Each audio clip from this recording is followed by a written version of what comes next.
All right, so now we're going to talk about the next kind of special right triangle, and that's when we have a 30, 60, 90 triangle. So that's a triangle with 3 different angle values, which means we're going to have 3 different side values.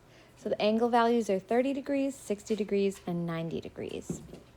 Now, the side across from the right angle is still our hypotenuse. Then we have 2 different legs. So with the 45, 45, 90, the legs were the same because they were across from congruent angles. Here we have a shorter leg that's going to be across from that 30-degree angle, and a longer leg that's going to be across from that 60-degree angle.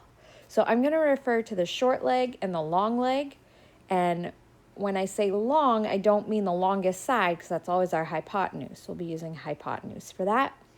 I mean the longer leg, so the one across from the 60-degree angle. And short leg is the one across from the 30-degree angle. All right, so the relationships between these sides of our triangle in a 30, 60, 90 are a little different than the other special right triangle, but we're doing a lot of the same mathematical properties. So to get from the short leg to the long leg, we're going to multiply by root 3. All right, so in the last triangle was root 2, here's root 3. To get from the short to the hypotenuse, we're going to multiply by 2.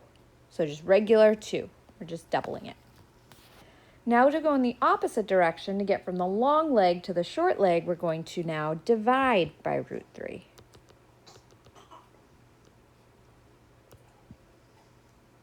And to get from the hypotenuse to the short leg, we're going to divide by 2.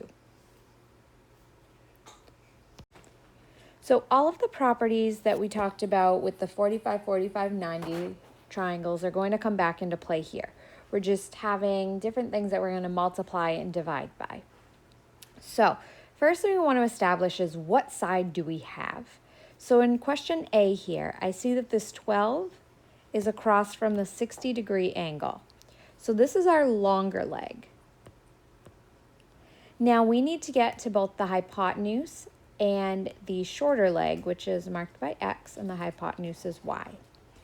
So one thing you'll notice in the chart that we made was that we have no direct route from the long leg to the hypotenuse or the hypotenuse to the long leg. We always have to have the value for the short leg in order to find the hypotenuse value. So let's go ahead and find the short leg first. So remember, to get from the long leg to the shorter leg, we are going to divide by root 3. All right, so we have our 12 and we're going to divide by root 3. Now again, we can't have that root 3 in the denominator, so we're going to multiply both the top and bottom by that denominator of root 3. Multiply across, I get 12 root 3 over root 3 times root 3 is root 9, which is really 3. All right, 12 over 3 reduces to 4. We still have that root 3. So 4 root 3 is our short leg. Now to get from the short leg to the hypotenuse, we're going to multiply by 2. All right, so I have my 4 root 3, and we're going to multiply that by 2. So when we do this, we're going to multiply the 2 and the 4 together because they're both numbers that are not under the square root. So we get 8, and then we just carry along our root 3. And that's our hypotenuse, 8 root 3. All right, let's look at problem B. So we have the hypotenuse, and we first want to find the short leg. That's kind of the key to everything here. It's the way we're able to find the longer leg and the hypotenuse if we don't have that. So remember, hypotenuse to short leg, we're now getting a smaller side value. So we're going to divide by 2. So I have my hypotenuse of 10. I'm going to divide by 2. That would give me 5. So that's my shorter leg.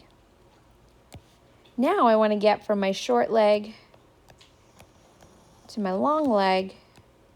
So I'm going to multiply by root 3. All right, I like this one because we just take 5 and we multiply it by root 3, and it's just going to be 5 root 3. Remember, I want all of these in exact answers, so I want you to leave that root 3 there. I don't want you to multiply it out and round and get a decimal, because then it's a rounded answer. It's not an exact answer. All right, so there's that triangle. And now the last one we're going to look at, we have the short leg. So we have 30. That 30-degree angle is across from 21. So we could go in either direction first, but let's go short leg to the hypotenuse. So again, that's multiply by 2. So our short leg is 21 times 2, which would give us 42. So that'll be our hypotenuse, which is our x. And then we have our short leg to our long leg. So we're going to take that 21 and multiply it by root 3. All right, and again, that's just going to leave us a 21 root 3.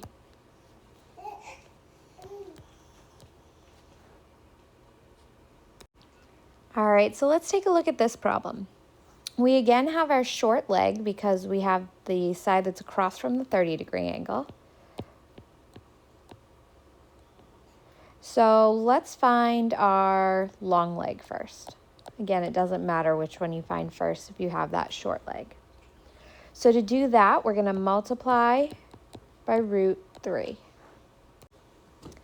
So we're going to take our 4 root 3 over 3 and multiply that by root 3. So we're going to end up multiplying these root 3's together. So we have root 3 times root 3, which is the square root of 9, which is really 3. So I'm going to take all that and replace it with 3. I'm going to change the color. So I have 4 times 3 divided by 3. So 4 times 3 is 12. Divided by 3 is going to give me 4. So that's my longer leg. Next, we're going to go from the short leg to the hypotenuse. And again, we multiply by 2. We're just doubling it. So with this problem, I start with my 4 root 3 over 3. And I'm going to multiply this with 2. Now I'm going to turn this into a fraction just to show you how we're multiplying by 2. So remember, we can turn any number into a fraction by putting it over 1. So when we have a fraction multiplied with a fraction, we multiply the top and then we multiply the bottom. So we're going to multiply this 4 and 2 together because those are both the whole numbers. So I'm going to get 8, and then I carry along my root 3 on the numerator. And then I have over 3 times 1, which is just 3. 8 divided by 3 doesn't simplify nicely, so I'm going to leave this as our answer. So 8 root 3 over 3.